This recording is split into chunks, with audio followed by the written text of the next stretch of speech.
Ay mga pre, nga pala si Janjan, gusto kong yumaman pero di ko alam kung paano gawin. Kung tutunga nga lang tayo, hindi tayo yaman yan. So ngayong gabi nga, tinutokan na naman ako ni mama dito sa tokwa na to. Dito ko lang pala talaga nalaman guys, na yung tokwa pala, galing pala sa taho. Ay abay guys, di ko na talaga alam kung ano talagang tatawagin ko dito. Ay abay guys, papangalanan ko lang tong tokwa. O diba, kinuha ko lang yun sa taho at tokwa. Totoo talaga guys, nung una, hindi talaga ako kumakain ng tokwa. Ayun na nga guys, nung gumawa pala talaga si mama, itinikman ko talaga. Kasi sa totoo lang talaga, meron talaga akong natikman nitong tokwa na to, na hindi ko talaga nagustuhan yung lasa. Siguro naman talaga, yung panglasa ko lang talaga yung mali. Bye guys, napakasarap talaga nito pag ganito talaga na ikaw talagang gumawa. Yung pa nga daw nila, masarap daw to gawing tokwa at baboy. Diba guys, kumakain ba kayo nito? Abay dito guys, natagalan talaga ako sa pagagayat nito kasi sobrang dami naman talaga. Makikita nyo talaga dito guys, sa sobrang lapad pa talaga. So guys, makikita nyo talaga sa pagmumukha ko na nag-i-enjoy naman talaga ako dito. Ay, makikita nyo talaga dito guys, na nag-rockstar na talaga ako dito. Oh, rock and roll, yeah! Guys, syempre guys, dapat kailangan natin tong maubos. So guys, kung bibilin mo talaga to, mahal na talaga to sa market. Sa totoo talaga guys, itatapon na sana to ni mama. Guys, sabi ko sayang naman yan, gawin mo na lang tokwa, makakapag-ulam pa tayo niyan. Tapos ko nga palang get-getin dyan, ilagyan ko lang pala yan ng magic sarap para naman medyo may sarap-sarap naman. Syempre, kailangan din natin ng konting giling lang para naman medyo masarap-sarap naman tong gagawin nating ulam ngayon. Sabi nga sa kasabihan, pag masaya kang nagluluto, abay, sasarap talaga yung luluto mo. Syempre, nilagyan ko to na talaga ng pagmamahal, overcooking with the flow.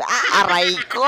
Kasanang kidlatan sa mga pinagsasabi mo. Sana naman naghunos bili ka sa mga pinagsasabi mo, kupal ka. Tama na yung drama, babalik na tayo dito sa mga pinagagagawa natin dito. Ay syempre, nilagyan ko na talaga lahat para naman yung lahat-lahat na yan ay masarap. Ay dito nga pala guys, tamang luto na talaga ako dyan. Tamang bantay na with kain. Habang nagbabantay nga tayo dapat dito, tamang kain lang tayo, no? Kapag ako nagbantay siya, dahil nga naman kapag akong nagluluto talaga, uunahin ko talaga yung ako muna yung tikim. Bay, may isa naman dyan nanonood ditong video na to, na kapag pinapabantay, inuuna pa yung tikim. Minsan kasi talaga na-pressure talaga tayo pag hindi tayo nakakakuha. Bay, nag-i-enjoy talaga ako na habang nagluluto, may kinakain. At dito nga pala, sobrang seryoso na talaga sa pagluluto nito. Syempre, kailangan din natin magseryoso. Bay, pre, wag ka lang magseryoso sa taong niloloko ka lang palagi. O kung saan-saan na naman to napupunta yung topic natin ngayon. Ala, sige pre, hanggang dito na lang pala tong video na to. Ayoko na tong pahabain. Baka kasi ano naman yung topic ko dito. Kaya na nga mga pre, hanggang dito na lang pala tong video na to. And maraming salamat. Bye-bye.